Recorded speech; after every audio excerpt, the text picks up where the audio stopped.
Hello, hello, Karen. How are you? Hey, Karen. And if you're just joining us live, or you're watching this in audio later, then you'll know that we chat a little bit before we start the audio for the podcast. Yes. It's funny though. I start to get really kind of weird. Like I'm looking at one screen and I like the way it looks, and then I'm looking at it on the other screen, and it just seems. I don't know. It's a little oversaturated. And I don't even know if I can fix that. There's probably a way. Allergies. Yes, Karen. I deal with allergies 24/7. Hey, here's a weird little story before we get going. Let's see if he responded. He did. So a guy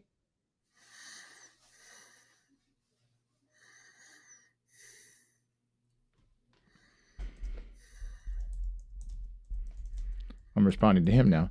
This guy hit me up and he said on Facebook, I don't know what's going on. He's actually talking through his wife, but he graduated from Cox in '88. I graduated from First Colonial in '89, and those are rival high schools. But he said he lives out in Cortland, which is kind of it's rural outside of Virginia Beach, where I live, and you go by there on the way to Disney. It's true that is the way out. And so he said he was on episode 12 and catching up, and he went to this Cox High School, so he graduated a year ahead of me, and then he's been a DVC member, goes at least once a year. I said maybe come on talk about DVC, but he went through a lot of stuff and a really long and positive. Oh, there he is. He's in there, Jason. Right, Jason. We're just talking about you. Happy Memorial Day. And yeah, and so I'm just telling this story, Jason. That's so weird that you'd be here. And so he says, "Hey, I saw your nickname was Tater last show." He's like, "Did you go to high school in Virginia Beach? I have a friend named Eric DePaul, and Eric DePaul gave me that nickname, which is a really small world. Like that's really weird and awesome." But yeah, Jason, he went to Cox. He's a good buddy of mine. I just saw him a couple years ago. He's living out in Colorado and is married, has a kid. His parents lived near us, but they've retired and moved, I think, up to Leesburg with his sister's up there. But yeah, I went down and met them in the Outer Banks not too long ago, so I saw him. That's so cool. And thanks for coming by. Yeah, Eric would always talk about y'all's football. You must be a Phi Beta Kappa. The Cox football coach at that time was an interesting character. So that's really cool. And these are the kinds of things why I love the internet, man. I think it's really fun. I know it can be ugly, and I know there's lots that goes on, and I know it can be not great, but I really have a good feed, and I think it's a lot of fun. So that's just so funny. Ask you, is Lou still in Japan? I believe so. Okay. So I think I had him. Pictures everywhere, and I'm like, I thought he came back already. Right. Well, it's hard to tell, and that's the same thing I get. Like, are you really in Disney right now? No. Yeah. I haven't been since April. I don't even know if I'm gonna get down there this month. I've just got a bunch of stuff going on. It's hard to get away this month. So yeah. So as it turns out, we could have gone on tomorrow night. I was wrong. Well, technically, what happened? What I had to do tomorrow night got canceled. So we could have done it tomorrow night, but we figured why not? And I think Andrew came up with a great topic, Memorial Day and patriotism. So without further ado, let's talk about Walt and America, which, man, goes hand in hand. So, hey guys, welcome to the But Mostly Disney podcast. I'm Tater on this Memorial Day, and I'm here with my buddy Andrew. Hello, everybody, and I'll go ahead and say it. Happy Memorial Day, everybody.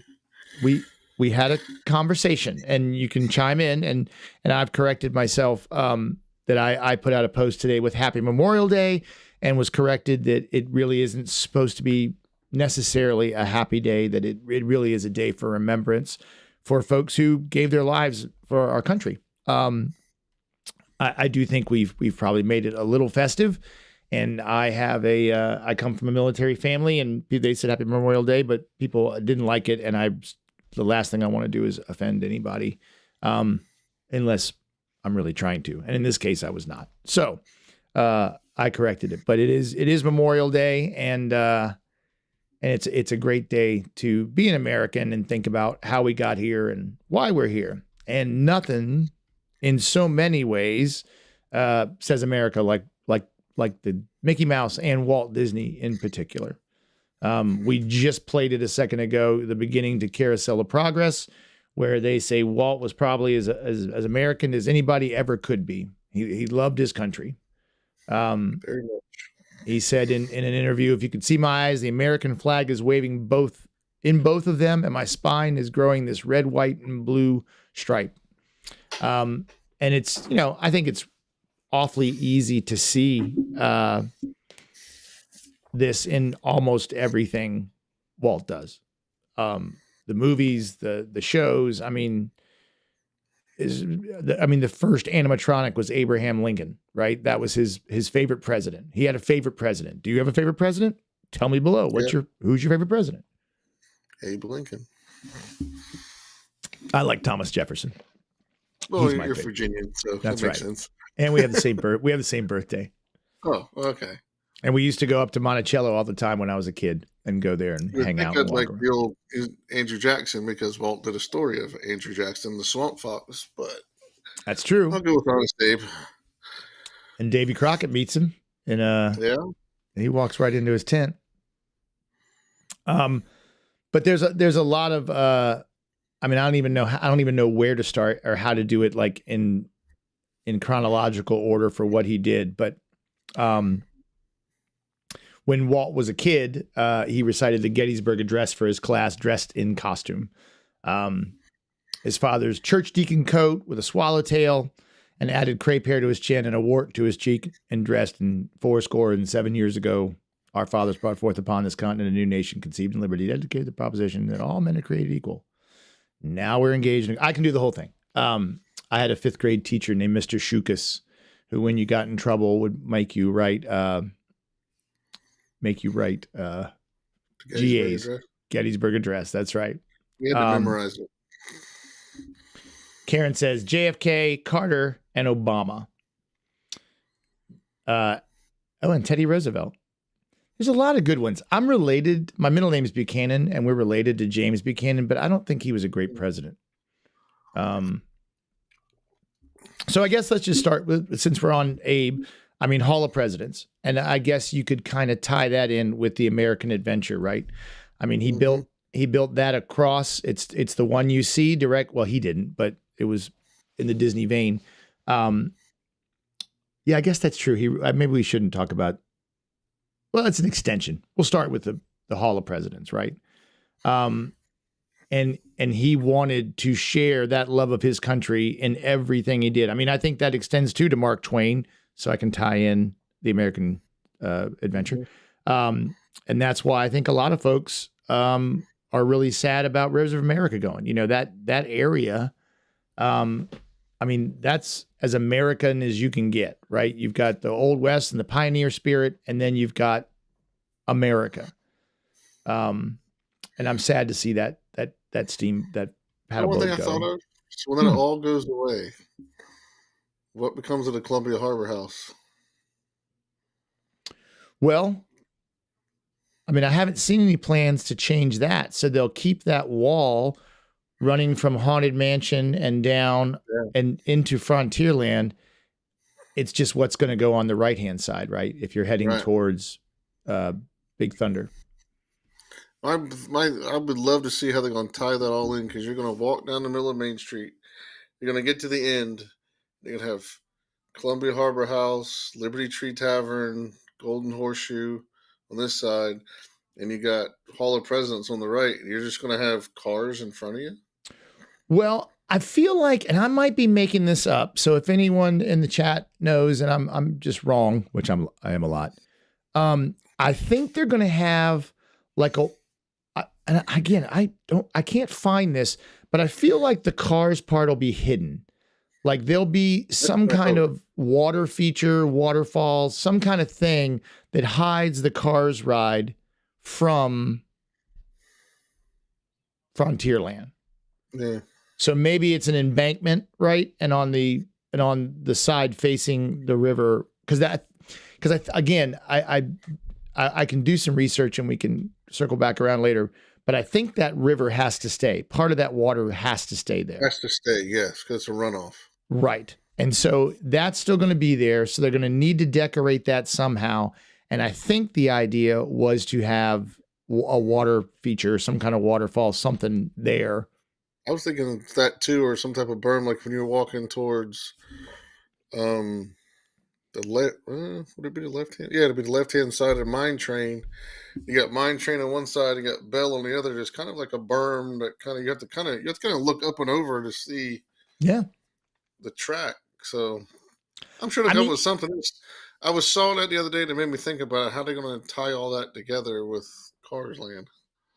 Well, I mean, they seem to do a pretty good job, right? So even when they've changed Disney Hollywood around, they've still left distinct barrier, like walking into Galaxy's Edge from Toy Story Land. You know, it's not one thing. So yeah, and Karen, that's what I'm trying to say, but not saying well. They're so good at hiding things, right? That I can't believe that even though people are up in the air and they're changing Magic Kingdom and getting rid of it. I'm one of those people, but I imagine they will still keep that story intact, right? To make that park feel and seem very much like it should be. So you'll still be standing hopefully at Hall of Presidents and feel like you're in a colonial area. The river of poop in the middle of the street will still stay. River of poop. When I was researching, I didn't know this. So Walt actually gave away free tickets for Great Moments with Mr. Lincoln in Disneyland because it was so important to him to see that. And again, he loved Abraham Lincoln. If you have not done One Man's Dream, Abe Lincoln is in there. That's right. Isn't that wild? That's amazing. Crazy. It freaks my daughter every time she sees it. I just saw today too that you can do some kind of little scavenger hunt in there and get a certificate. Did you know that? No. Apparently, ask a cast member and they'll give you a sheet to fill out with some trivia questions to go through. You find the answers, and then you get certified as a Disney trivia expert. Sounds like a YouTube video coming out soon. Right. Maybe. Yeah, I just saw it today. It's funny. Someone else did it, but I'll do it too. Why not? Everything's new to someone. And I guess, scrolling through, we probably should go backwards.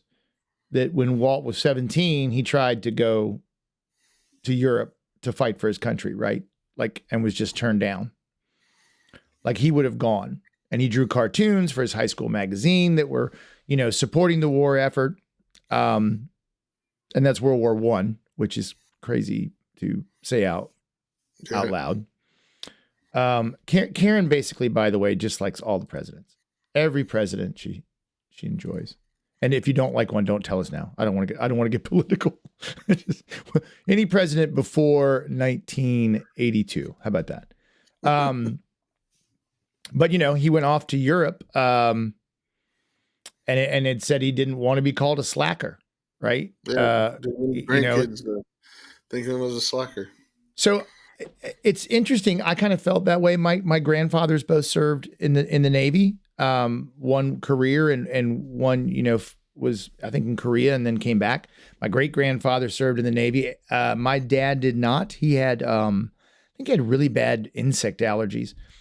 And at the time when I would have joined the military, I had a much more out there idea of what I wanted to do. And so I'm not sure the military, it might have done me a lot of good, but it wasn't the appropriate time. And I have a friend who's a rear admiral who retired a few years ago. And I went to that service and it brought me to tears because I really do love my country. And I felt very guilty, a little bit of a slacker for not serving my country. So I'm very grateful. And again, in our town here, Virginia Beach, we have Norfolk, we have so much military here. So it's always been around in our life. But Yeah, both my grandfathers were Navy. They both enjoyed it. One went on a GI Bill after that. Another one became a dentist out of the Navy.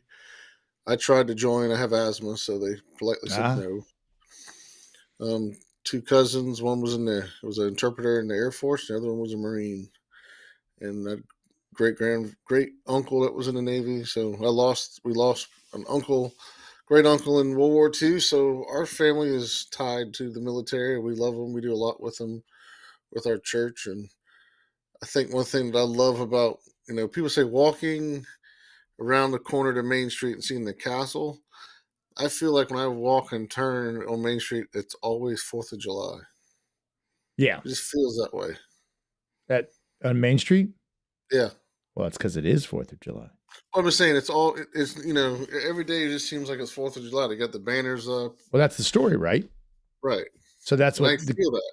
Because I mean, that's and that's right. I mean, think about that. Is Disneyland the same way? I'm pretty sure. Because that would be the one day where everyone could be out and about in the streets, right? Correct. Yeah, and Karen, thanks for your service. I mean, Karen was in the Air Force or Army, although she wishes she was in the Air Force. Army's pretty awesome. It's pretty cool that you served. All of it's cool. And our buddy Matthew says, "God bless for all those who sacrifice for us," because we're lucky, man. I mean, in reading and trying not to jump ahead, we were talking before the show. I didn't know that Walt's dad immigrated from Canada. So he came down from Canada and had to get his citizenship. And I guess at some point in time, there was some question about it and he had to go through all this stuff. And Walt said later in an interview, you think about it, we're so blessed to be American, to be lucky enough to be born here. Other folks really have to fight for it, right? And it's worth fighting for, right? And then, of course, World War II, right? They basically shut down the studios, made it an army base, and Walt did all kinds of propaganda and informative. Like I love to watch different ways to machine rivet sheet metal. That's a good cartoon. When my kids are bad, I put that on. And I think let him use the characters on planes and boats, and that's right, 1,200 of them, I think, right? And I guess the studio after the military took it over was right near Lockheed Martin aircraft manufacturing site. So they did all kinds of insignias on planes with and victory through air power. How can we forget that? I mean, it gets a little over. I have 33 pages of notes, guys. And Donald Duck was the biggest character to use. That's right. That's crazy. I haven't watched Victory Through Air Power in a long time. It's been a while. But I believe, so since we're just kind of all over the place anyway, please correct me if I'm wrong here. And as always, send your hate mail to andrew.milan@butmostlydisney.com. The interesting thing is that Victory Through Air Power, I think, was based on a book by a Russian pilot, and Walt did it, generals looked at it, and then basically they ended up kind of leading into the Air Force creation, right? Like the Air Force branching off from the Navy. Is that right, Karen? You might know. I don't want to be wrong because I really will get yelled at it. Yeah, Alexander. Yeah, don't even try. Yeah. But I'm looking at the history. It says trace back to the Balloon Corps and Civil War. 1907.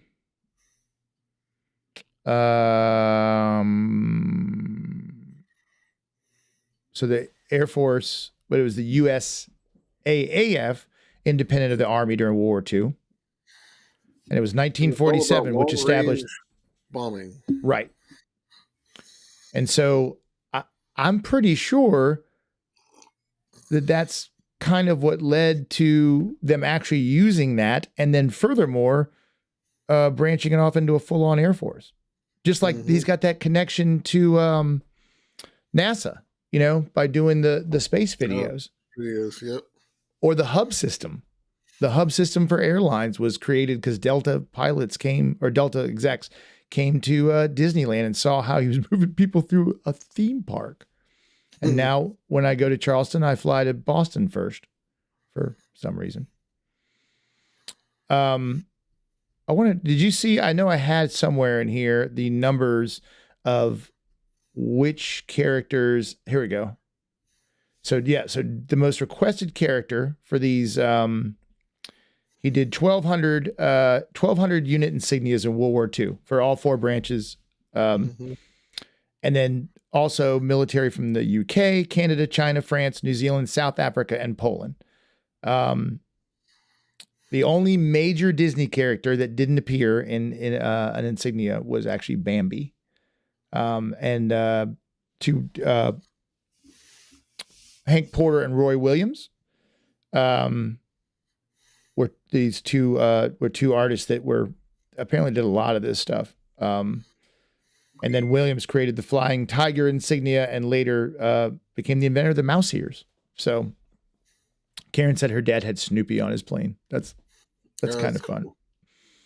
Cool. So Donald Duck had at least 216 unit designs. All right. Any guesses for second place? In a distant second, 45 designs was Pluto, Goofy with 38, Dumbo with 20, and Mickey Mouse with 37. Snow White officially used only once for a medical unit. But that's pretty wild. Pretty wild that Mickey was that low on the people love Donald Duck. But I guess he's already in the uniform, right? Yeah. So that's just fascinating to me. Oh, look, I wish I knew how to do these. Karen sent me pictures of her dad's plane. That's really cool. And there's old Snoopy. I do love Snoopy. Yeah, that's true. Donald had a temper that made him pretty awesome. Yeah. All right. So in addition to helping out during World War II, we also know that his films, right? And I guess starting with Johnny Tremaine, maybe. Yeah. Right. I think so. 1957. And that obviously detailing his adventures and misadventures in the Revolutionary War in Boston with all the I can't think of any names right now. Paul Revere, who he goes to his shop. Sam Adams. Right. Thank you. Oh my gosh. I was thinking beer guy. Right. The beer guy. I need more coffee. Coffee. Yeah. Mm-hmm. And that's there you go. But mostly America. And you know, of course, Sons of Liberty. So it's hard not to think of that as obviously he loved detailing a lot of it, right? The West, pioneers. I'm trying to think of what else I've been watching recently that was, you know, awful America. And then again, just because I'm all over the place, going forward into Tomorrowland. And even though Monsanto might be an evil corporation now, at the time, you know, these big companies were doing a lot of interesting stuff. And yes, Walt, say it again? No, they're saying they're doing a lot of stuff. Right. And so Walt wanted to feature all the stuff from them, you know, all the progress. I mean, I think we've talked before. I think Walt really may have wanted to be more of a Henry Ford. You know, he really wanted to be a captain of industry, and there's not much more American than that, right? Um, Pollyanna, right? Set in a small Yep. American town, Yep. Marceline esque. Uh, and her I use that all the time. I describe myself as a little Pollyanna, but her eternal optimism. And there's the scene where they dress up in a flag. Um, but it really is, it's described here as a love letter, for the turn of the century America and those ideals, right? Those, I mean, we could argue this, but I think if you really broke down what America is, a lot of that turn of the century citizenship, setting up into the 50s, where it really was cool to be American, and to talk about it. Um, Walt loved the song "America the Beautiful." Spacious skies, amber waves of grain, and that was in Pollyanna. And Iwerks did a film with him in the Circle Mhm. Rama, um, to constantly uh, the Tomorrowland opening American Duel. Wow, I really can't make sentences. I really should have more caffeine for this. Um, but that was in and ran until '84. And it just boasted, I mean, pictures and movies of our country. Now I didn't know, and I was there. I guess I did know that it was in Disney World from '71 to '79 as well. Yeah. And they still have the Circle Rama in China and Canada, right? Mhm. Um, and even those, I don't know who made those. And again, it's post Walt. Um, but certainly those are patriotic for other countries. I think Walt really liked doing things for. Hey, baby. Oh, can. Uh, all right. I'm sorry. I'll be right back. Andrew, you're on. Cool. I got it. So one thing I thought was pretty cool, looking through these notes, was America Sings, the original soundtrack from Disneyland, because it has Burl Ives as Sam the Eagle. I remember listening to that with my grandparents. Um, and then you get a little bit deeper in 1975, they had Disney's America on Parade, because it was a bicentennial. It was a parade featuring Mickey, Goofy, Donald in Revolutionary War attire. I kind of wish they still had that parade today. You should at least use it during 4th of July. But then they had a lot of merchandise around it. They had shirts and t-shirts and bumper stickers and lunch boxes, and they made a big deal about patriotism, which I guess they kind of do today, but not as much as they did back then when it was a bicentennial. One thing I've read in this whole thing was in 1985, Michael Eisner offered um, to have the inauguration in Disney World because the weather was so cold in DC for Ronald Reagan. And that ties Ronald Reagan back to when he was an actor. He helped open with Art Linkletter. They opened up Disneyland in 1955. And then they did have the parade. It was the first time it was held outside the Capitol.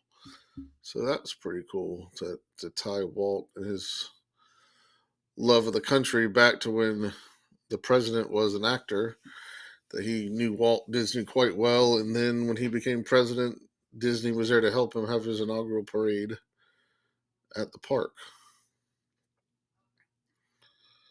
Says that 60,000 people showed up in and around Epcot. The president and first lady came in by helicopter and were met by Mickey and Minnie. I'm sure if you look on YouTube, this is out there. Um, so after that, Epcot, which had been struggling for admission sales, was a hit. It had changed a lot over the years, was keep changing its historical American distinction. That's pretty cool that having a presidential inauguration helped boost ticket sales at Epcot. What else we got? Well, then, okay. Great moments in American history we just recently had And then it's funny. The title in this article we found is "A Salute to All Nations, but Mostly America," 1991. How's it going? Not bad. I was talking about when it was too cold in Washington D.C. to have the inauguration, so Michael Eisner said, "Why don't you have it here at Epcot?" And Ronald Reagan was inaugurated at Epcot. Was he really? Yeah, and I 60,000 people showed up, and after that, it says that once Reagan left, ticket sales went through the roof for Epcot. I bet. I was scrolling through this information you sent, and it got down to "A Salute to All Nations, but Mostly America." That's right. Hey, sorry for that. Just to my wife came in, and if you're watching the video, this is why you should join us live, guys. This is what makes the magic. She thought the house was on fire, and we came home, and it was I thought I'd done something wrong. Like she came in to interrupt me on a live podcast to tell me, like, hey, you're in trouble now. I just assume I'd done something wrong. And and honestly, I'm so boring. Like, my wife goes out of town, and the worst thing I do is maybe eat Taco Bell in bed, so it's not like I do a lot wrong. So I was a little confused, but I hope it was her, like, diffuser, like one of those, misting. Oh, smelling Yeah. diffusers? And so I'd noticed it was really, really thick earlier, and it smells like apples in there. It doesn't smell like smoke, but she came in to get me because it was seriously smoky in the house that it set the smoke alarm off. Oh. So sorry about that. All right. So, but mostly America. Yep. Which is, where our name comes from.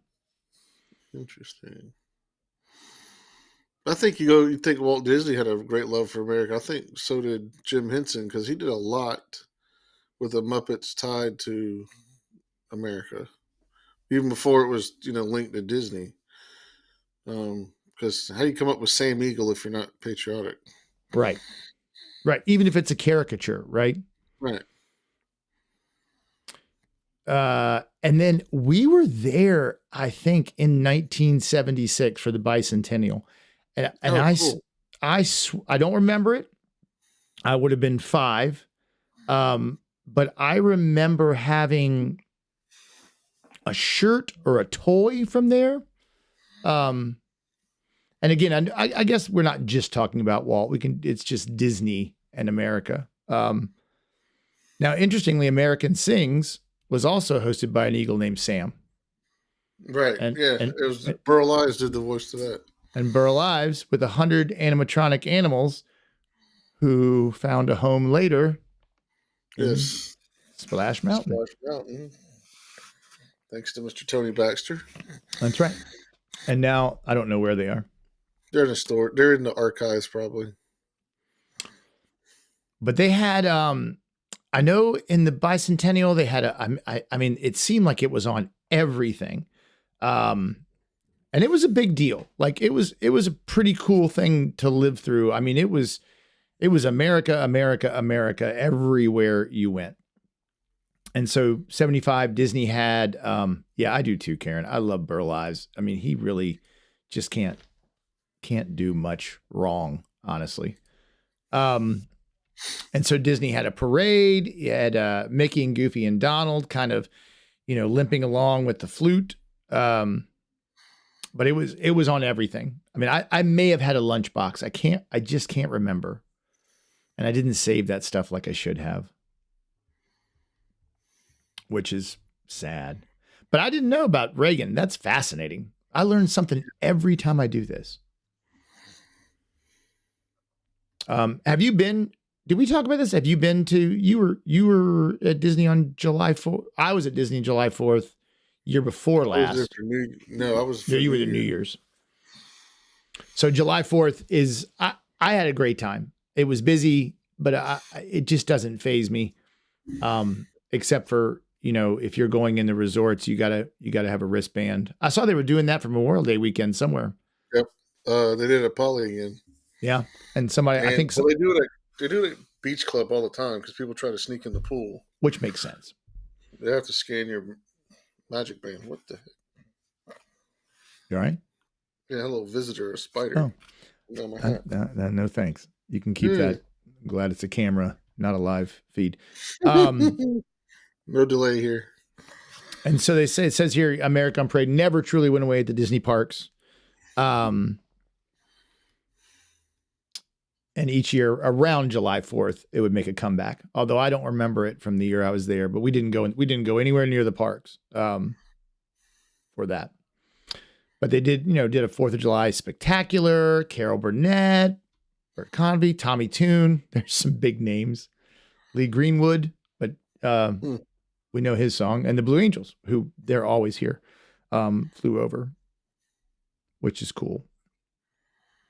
Yeah, I mean, there's just so much America in these parks, and it's not from literally Main Street being July 4th to and Walt won an award as the ambassador of freedom for the United States. And Eisenhower gave it to him. How cool is that? Yeah. How about America is that? And almost everything he did was I mean, he was a true citizen, right? Like that's one thing I don't love that my son didn't do Boy Scouts, because I feel like Boy Scouts taught citizenship, though I think his school did a pretty good job, honestly. It did. And that's really a big part, right, of what being American is, right? Being a citizen of our country. And like he said, that his dad had to fight to be an American, and we get to slide right in. I feel a little more American at Disney, and maybe that goes along with the nicer, right? Like I said before, the kind of place where I stopped to pick up trash. We went, and honestly, it might have been the best vacation I've ever been on, but we went to South Dakota to see the Mount Rushmore, and it might be the most American I've ever felt in my entire life. Like, I know a lot of people kind of don't love it and don't think it's great. I know there's probably some controversy. We all do things that aren't great. I get it. But the interesting thing to me was that somebody, and even though I think he was a drunk, got up there and carved that into the side of a mountain. Yeah. 4 guys that he thought was amazing. And I just think that's incredible. I just think it's wild. And so standing there in front of that was pretty wild. And that's a great vacation, by the way. If you ever want a podcast episode on South Dakota, I highly recommend you do it. It was awesome. And then again, these notes are kind of all over the place, but I didn't realize that those insignias on the planes, Walt, they gave them away. It's free.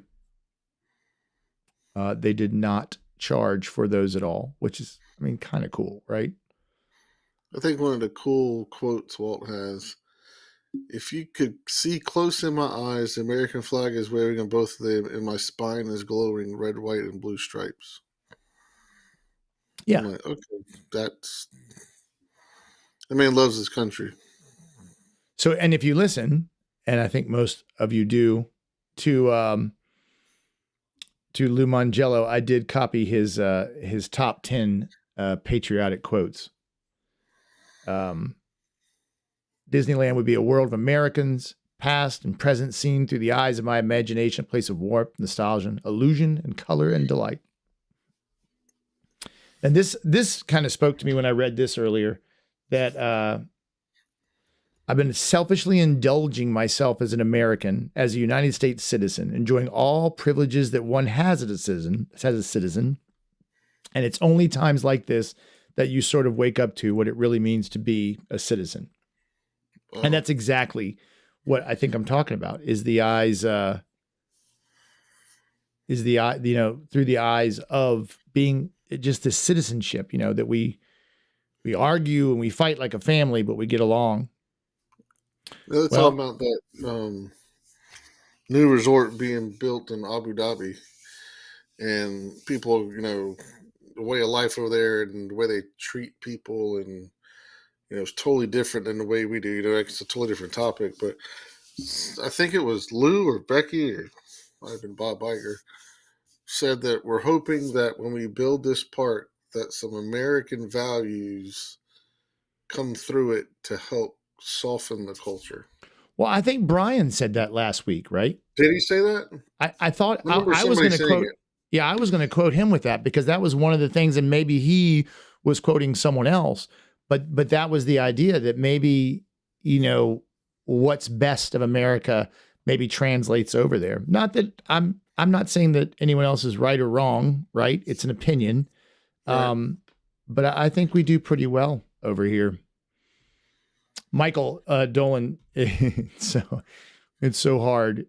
I agree. I think getting rid of Tom Sawyer and Liberty Bell isn't a good idea. It really is so American, and it seems like that there's enough room to keep that going, if for nothing else, for kids to come and maybe you get 2 or 3 that go home and read some Mark Twain, which, I he's the quintessential American author, right? Mm-hmm. Again, a long time ago. And Karen says, I think we've all said that, Karen, right? In America, I may get this tattooed on me. We are guaranteed these freedoms. It's the constitutional privilege of every American to become cultured or to grow up like Donald Duck. And tomorrow we better as long as America keeps alive the ideals of freedom and a better life. And I love that. I love the flag ceremony. Karen brought it up earlier. And I guess maybe it was Brian again last week, which I didn't realize. They do it a little differently than in Walt Disney World. They pick a family, a military family, to come and be part of taking the flag down. And then in Disneyland, they have everybody kind of rally around and join it. And they're both, I'm sure, beautiful ceremonies. I'll have to check it out when I go end of July. I'll try to stick around and see, because I like that. In Boy Scouts, I was on color guard, and I always enjoyed doing that. Like the ceremony gets to me, right? And look, okay, so maybe it's not just Walt, but certainly everything stands on his shoulders, and the American Pavilion. That American adventure, I love, and my kids don't love doing it all the time, and I don't just do it for the air conditioning, but I think that thing is awesome. Mm-hmm. I love that story. I love what it tells. I mean, it is moving, almost to the point of tears, right? But I get that way. I get wistful, and then Voices of Liberty before you go in, right? Literally in the name, Voices of Liberty. It's hard not to be as American as that, which maybe they're best at Christmas, but that's just because I love Christmas, and it's American to love Christmas, right? Mm-hmm. And another friend of mine, Jill, had sent me that there's a table for the fallen soldier set up in the Craftsman's Bar in Grand California in Disneyland. Yeah. And that's pretty cool. Because it's easy to experience the I think it was the Blue Angels or the Thunderbirds. They flew over Main Street in the castle. And I'm like, and then that was pretty cool. Again, I think if you didn't get goosebumps watching that's more America being shown right there. Everybody who's hollering and screaming and having fun seeing the planes come over. That screams America. We live right in the middle of all that, so we see them quite a bit. Yeah. Like it's funny when you see, like, you'll go to the beach here and there'll be a tourist and they're pointing at the jets and you're kind of rolling your eyes because they kept you awake when you were trying to nap. But it is Sound of Freedom. Trying to think which National Guard is close to us. They patrol the beach. They'll do a chopper run down the beach every Saturday. Yeah. But it's easy to forget, right? Like, I always wonder, and I know in my lifetime, it hasn't been something, or maybe it has, something as as auspicious or as grand as, and I mean that in a negative way, as World War II. But I always feel like it's easy for us to forget or for me, how easy it is for me to forget how easy my life can be at times, right? Because people are somewhere in a foxhole, you know, and I'm sitting here in front of a computer, worried that my diffuser is on too high, you know, and I again, I meant happy Memorial Day in the nicest, kindest, most wonderful, reverential way possible. But it is easy to forget that this country was not free, right? Mm-mm. I mean, there was a huge price tag on what we do. And it's good. It's good that Walt carried that with him everywhere, you know? Even the arguments, even people not getting along, arguing about politics or favorite color or paint or whatever you're arguing about, you know, that's pretty American, right? We've been yelling at each other since at least 1776, I think. Oh yeah. But I feel like that's a pretty good representation of patriotism in the parks, even if it was a little disorganized, like I America. think that's good. There's so much you want to talk about every bit of it because it meant a lot to Walt. It means a lot to us. Um, I tell people all the time, if you can't love this country, feel free to leave. Right? Or work to change it, right? I mean, that's American too. Yeah, We're allowed to exactly. grow. But What grows adults, yeah, it's a great, like I talked about earlier. it is a pretty awesome place to live. And Walt knew that. And Walt wanted to make sure, I think, that we knew that, even though I'm not trying to speak for Walt. Again, all mail goes to Andrew. He's in charge of Yes. email. I'm trying to think if there's anything else for this week. That might be it. Just an Alright, easy good. little show. I know coming up on June 2nd, I haven't even told Andrew this, but Andrew Prince is going to come on. Oh, cool. And we're going to find something, a good topic to talk about with him because he's excited and I'm excited to have him on. Yeah, that'd be awesome.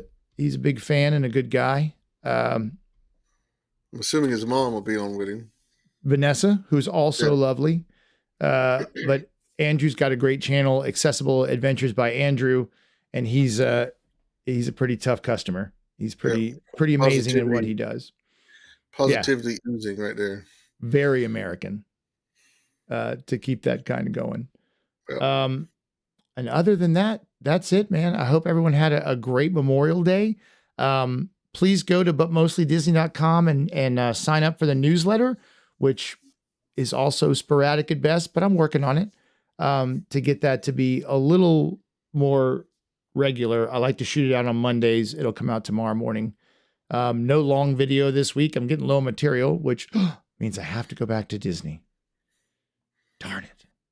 These are the sacrifices I make for you guys. Andrew, how's your channel coming? It's slow. I got to do better. I had something, didn't like it, deleted it, starting back over. I myself need to get some more better content. I didn't like anything I recorded the last time I went. So hopefully be down in July and most likely August. So, and then I got to start looking at stuff for October and for Halloween and Christmas. So maybe we can work something out. Yeah, it's, doing this stuff is tough. And I especially when I look at the stuff I've recorded and then go try to put it into a video, it seems to come out. I end up sort of liking what I do. I don't ever want to watch it again. Right. But it's not easy. So be gentle with your criticisms, unless you're correcting my spelling, Karen, and then you can be as brutal as you like, because I have no problem with that. So follow us on the social media, but mostly Disney. We post everything there. It's where to find out when we're going live. I think next week might be a different day. I'll tell you right now. Again, another reason to tune in live. But I'm pretty sure next Tuesday I've got something and can't be here. Yes. The 3rd. Is that next Tuesday? Yes. Holy cow. Yeah, 3rd. Wow. So we'll be Monday night. We'll if Andrew, if you can make it, we'll do with Andrew Prince. So until then, we'll see you a week from today. Thanks for joining in and see you real soon. Have a good week, everybody.